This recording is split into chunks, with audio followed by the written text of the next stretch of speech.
ajaran Islam dikriminalisasi. Di antaranya apa? Ajaran Islam tentang khilafah. Mari gunakan akal pikiran, gunakan akal sehat untuk melihat sesuatu.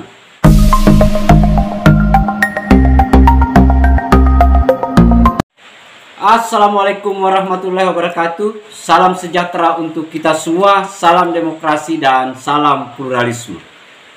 Oke sahabat-sahabat, jumpa lagi di Rahmat Channel.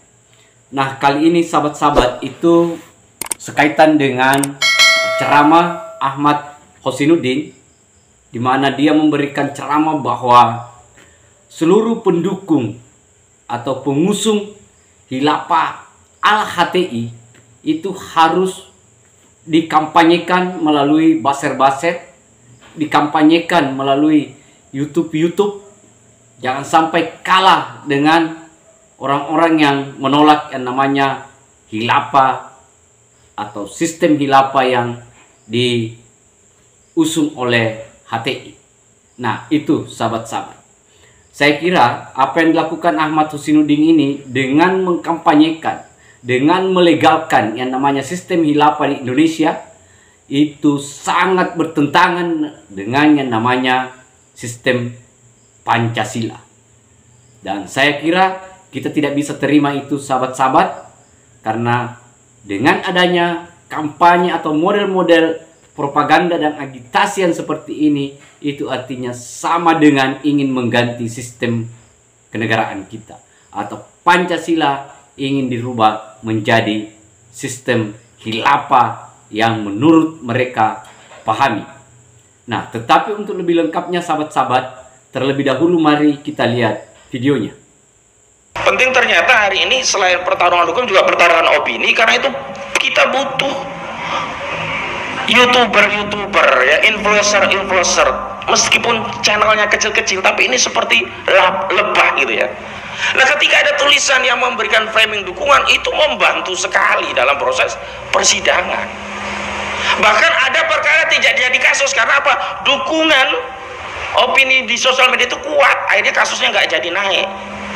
Karena setelah saya amati, kriminalisasi itu pasti didahului dengan pengkondisian opini publik. Kalau sudah dianggap nih kiai ini parah, kiai ini rusak, kiai ini cabul lah, baru nanti masuk ke proses hukumnya. Tapi kalau kiai ini dituding kemudian opini cepat membackup, biasanya nggak jadi tuh. Nah, karena itu hari ini kalau ada YouTuber itu perannya besar sekali, itu juga punya peran. Makanya saya juga sudah menjalin beberapa komunikasi dengan sejumlah channel lumayan lah di Jakarta ya, ada Bang Refli, ada macam-macam lah, Bang Edi dan yang lainnya. Itu ini adalah bagian dari upaya untuk melawan kriminalisasi. Termasuk yang paling masif itu kriminalisasi terhadap, bahkan bukan ada pengemban dakwahnya, ajaran Islam dikriminalisasi. Di antaranya apa? Ajaran Islam tentang khilafah. Lalu saya berulang kali sampaikan, nah, meminjam asas legalitas yang disampaikan Dr. Taufik tadi, kalau mau mengatakan khilafah itu terlarang, maka harus ada dasar hukumnya. Nullum delictum nulla puna sin previa lege bonali. Ya, tidak ada khilafah itu dikatakan terlarang kecuali ada dasar hukum yang menyatakan khilafah terlarang. Kita cek pertama regelingnya atau aturan perundang-undangannya, ada nggak satu pasal yang menyatakan khilafah terlarang, atau barang siapa mendakwakan khilafah maka akan dipenjara 100 tahun misalnya, kan begitu. Ada nggak? Nggak ada. Yang kedua, besihing, putusan badan atau pejabat tata usaha negara. Ada nggak putusan PT-an yang menyatakan bahwa menimbang, menegaskan, kami memutuskan khilafah sebagai ajaran terlarang? Ada nggak? Tidak ada. Putusan yang selalu dijadikan rujukan itu adalah putusan penolakan gugatan Hizbut Tahrir Indonesia di Pengadilan Tata Usaha Negara Jakarta. Itu amar putusannya yang menolak gugatan hati. Nggak ada satupun amar putusan pengadilan yang menyatakan khilafah sebagai ajaran terlarang.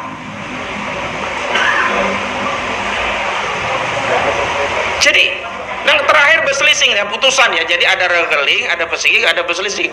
3 jenis dasar hukum itu tidak ada satupun yang menyatakan khilafah sebagai ajaran terlarang. Hari ini mulai. Nah, karena itu kalau mereka memframing khilafah terlarang, maka semua di antara kita yang punya ikatan akidah Islam kuat itu harus lebih ramai mengatakan khilafah adalah kewajiban ajaran Islam. Lah kalau kita diam, maka omongan yang menyatakan ajaran khilafah ini kejahatan ini akan dianggap benar. Maka umat akan dijauhkan dengan ajaran agamanya gitu kan. Karena itu hari ini diantara bentuk perlawanannya juga kita harus melakukan perlawanan dengan dakwah, menjelaskan, mendatangkan al-haq. Gak mungkin al-batil itu pergi kalau kita diam tidak menyampaikan al-haq. Nah, kita sudah lihat videonya, sahabat-sahabat ya, bagaimana Husainuddin mencoba mempengaruhi semua jamaah-jamaahnya yang hadir, karena pasti yang hadir itu adalah para dedengkot-dedengkot HTI, yang dimana Ahmad Husainuddin mengkampanyekan yang namanya khilafah, sistem khilafah ala HTI itu. Nah, ada beberapa catatan kalau kita lihat sahabat-sahabat video yang tadi ya. Yang pertama adalah bahwa mereka mempertegas diri bahwa HTI adalah pengusung sistem khilafah. Itu artinya kalau kita sandingkan dengan sistem yang ada di Indonesia hari ini, yaitu Pancasila, dijadikan sebagai payung, dijadikan sebagai dasar, inilah yang mereka akan obok-obok. Mereka akan ganti. Nah, itu catatannya sahabat-sahabat.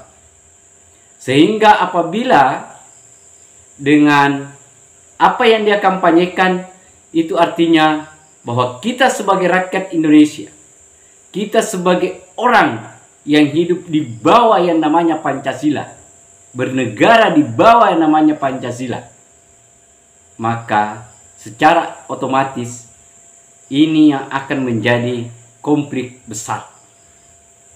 Itu yang pertama. Kalau misalnya Anda akan mencoba atau mengganti, mengusung sistem di luar daripada Pancasila, apapun narasinya, apakah itu narasi atas nama Islam atau apakah itu narasi atas nama agama, itu tidak benar, karena akan keluar dari yang namanya sistem Pancasila yang sudah kita sepakati bersama-sama. Yang kedua, kita juga akan berpesan kepada mereka bahwa apa sih kekurangan dari para pendiri bangsa kita ini? Apakah sistem yang Anda sebutkan, sistem khilafah menurut pikiran Anda, apakah itu tidak pernah dibicarakan oleh para pendiri kita? Apakah mereka kekurangan ilmu? Coba. Yang pertama, misalnya Kiai Haji Hashim Asy'ari, kekurangan ilmu apa beliau tentang agama?